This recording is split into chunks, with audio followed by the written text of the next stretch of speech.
I'm here with John Kiriakou, and those of us who listen to the radio show we've had him on recently to talk about his story. But I wanted you to, tell us a little bit about yourself for those who haven't seen our radio interview, to have some context for what you did in the CIA. Sure. My name is John Kiriakou. I am a former CIA counterterrorism officer. I spent 15 years in the CIA. The first half of my career was in analysis, mostly in the Middle East, all of it in the Middle East. And the second half of my career was in counterterrorism operations. I was the chief of CIA counterterrorism operations in Pakistan after the 9/11 attacks. And I led a series of raids one night in late March 2002 that resulted in the capture of Abu Zubaydah, who we believed at the time was the number 3 in Al-Qaeda. We also captured, I'm not allowed to say the number, but many dozens of other Al-Qaeda fighters.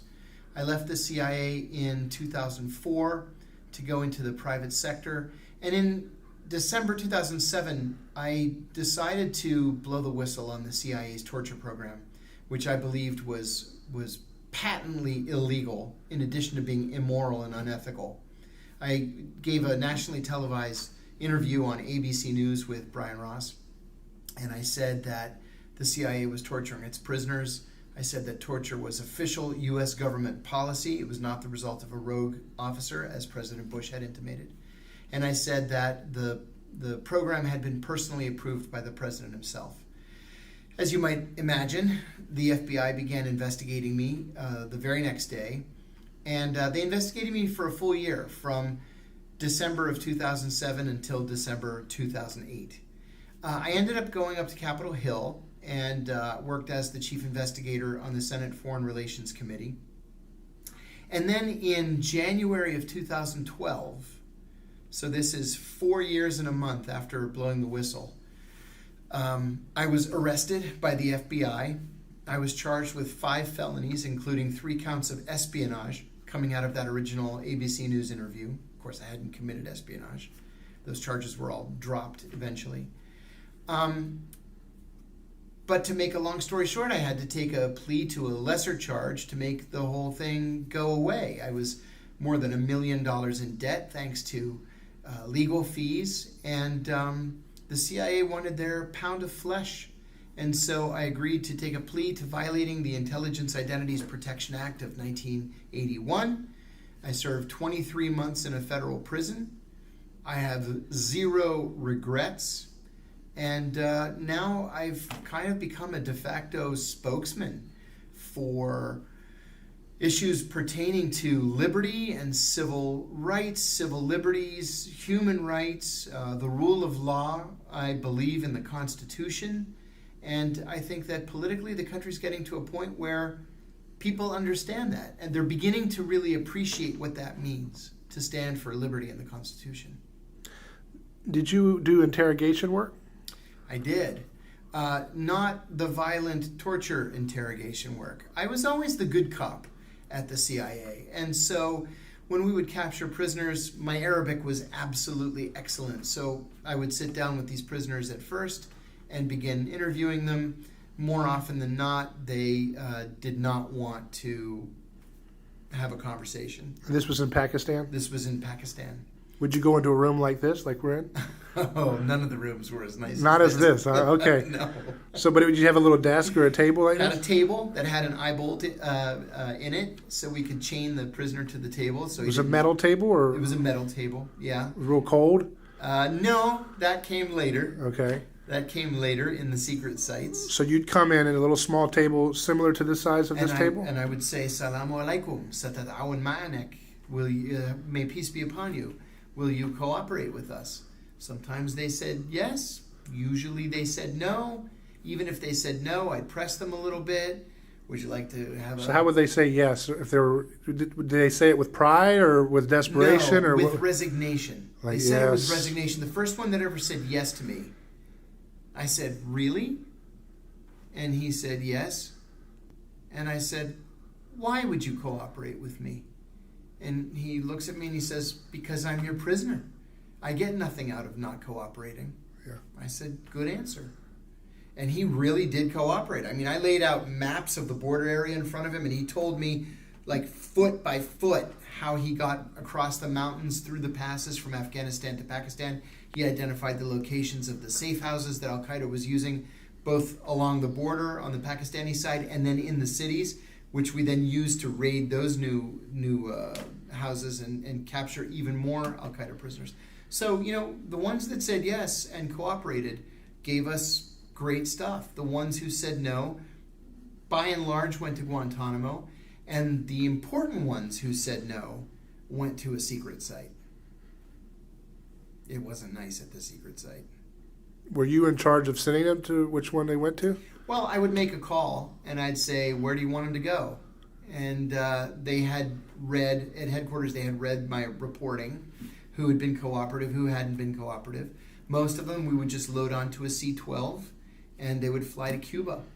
And the others we would send a different way. What was their body language like when they heard or when they went, no, they're just going to go? They were mostly so Were they stiff? dazed and so confused by what was happening to them. Most of them just walked like sheep onto the back of the plane. Why were they dazed? Because this was all of this is happening in the middle of the night, right? Okay. So they're exhausted, they're terrified, they've just escaped from Tora Bora, which we bombed the daylights out of. And here at 2 o'clock in the morning, the Americans broke down the door and just grabbed them.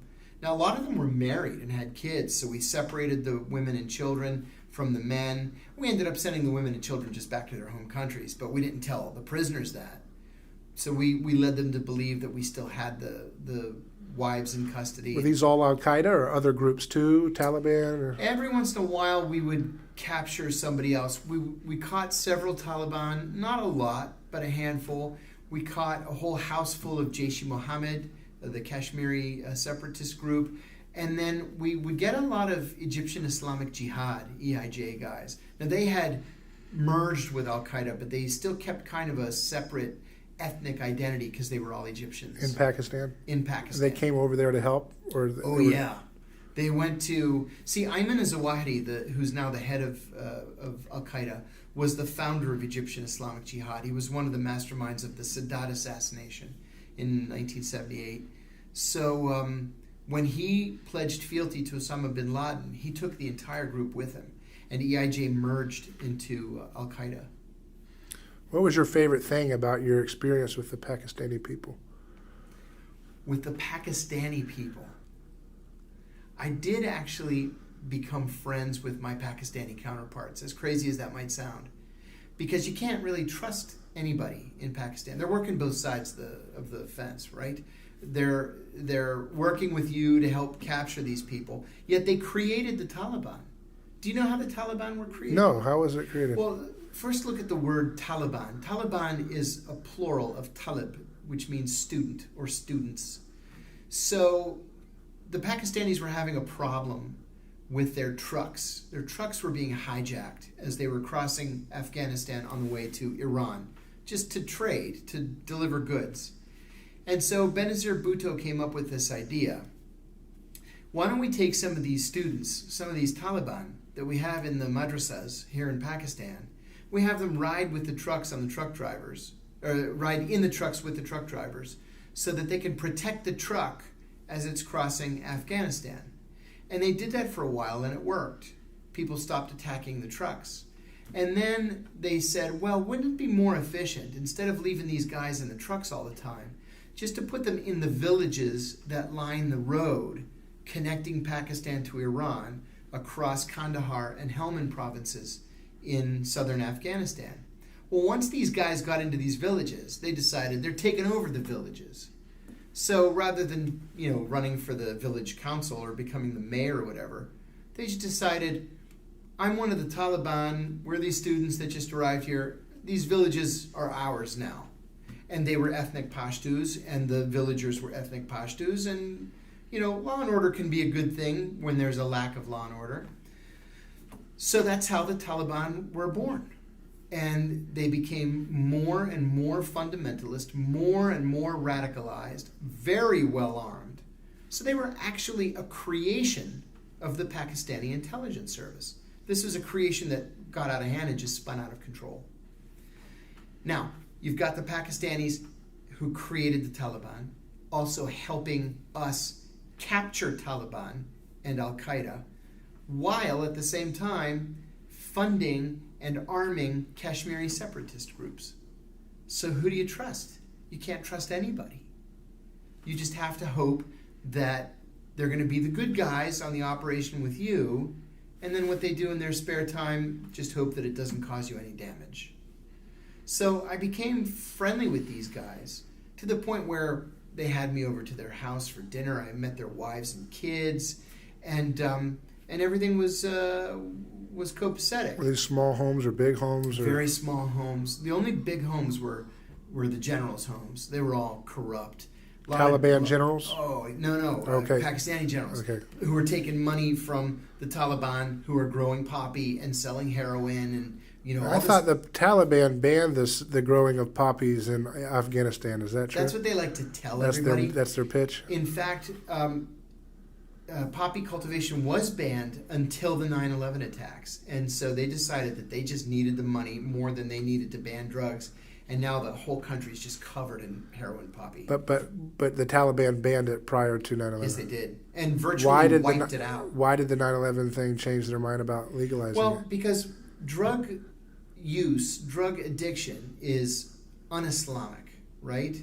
The Quran specifically says not to do things like that. But they decided that their survival was more important than a strict adherence to the Quran. So they legalized it to raise funds to battle America when Correct. they came into Afghanistan? Correct. Now, the irony of this is Afghanistan produces 93% of the world's heroin. 93% of the world's heroin. Almost all of it goes to Iran and Russia. And so Iran has the highest opioid addiction rates in the world, followed closely by Russia. None of that heroin makes its way here. Does it go to Europe, though, right? Some of it goes to Europe, but most of it Iran and Russia. So do our troops, protect those poppy fields? Or why don't we stomp that out since we're drug warriors? I'll tell you a story. When I was the chief investigator on the Senate Foreign Relations Committee, I wanted to do an in-depth report on poppy cultivation in Afghanistan. So I flew to Afghanistan. And I flew into Bagram Air Base, and I told my contact there, I need to go to Lashkar Gah, which is the capital of Helmand province. That is the center of the world's heroin cultivation. No, it's too dangerous. I said, no, I have flag status because I'm a senior congressional staff. I'm saying we're going to go. So we got in a helicopter, and we went. And I had a translator with me. I don't speak Pashto. And we found a poppy farmer in his field cultivating the poppy. And I asked him, quite naively in retrospect, why don't you grow, instead of poppy, things with 2 growing seasons? You can grow winter wheat, summer wheat, pomegranates, tomatoes, onions. He has this look of exasperation on his face. He says, the Americans told me in 2001 that if I told them where the Arabs were, I could grow as much poppy as I wanted. Now you come here and you tell me I can't grow poppy? And I said, what Americans told you in 2001 you could grow poppy? Well, I know who the only Americans were in Afghanistan in 2001. And my military handler says, we have to end this interview. We've got to go back to Bagram. And that was the end of it. So later on, I met with the British ambassador to Afghanistan and the Italian ambassador. And they said the same thing, that they can't wipe out the poppy crop. We can't. Because if we use napalm, that's a war crime. If we use Roundup, anytime any Afghan child is born with a birth defect or with mental retardation or whatever, they're going to blame us because we poisoned the atmosphere, right? We poisoned the environment. We'll keep that in Quaker Oats for us to eat. Yeah, right. Keep it in Quaker Oats for us to eat, which we eat every day. But the bottom line is that poppy, that heroin, just doesn't come here. It's not our problem. But does it decrease? Kim, Okay, sure. excuse me 1 second.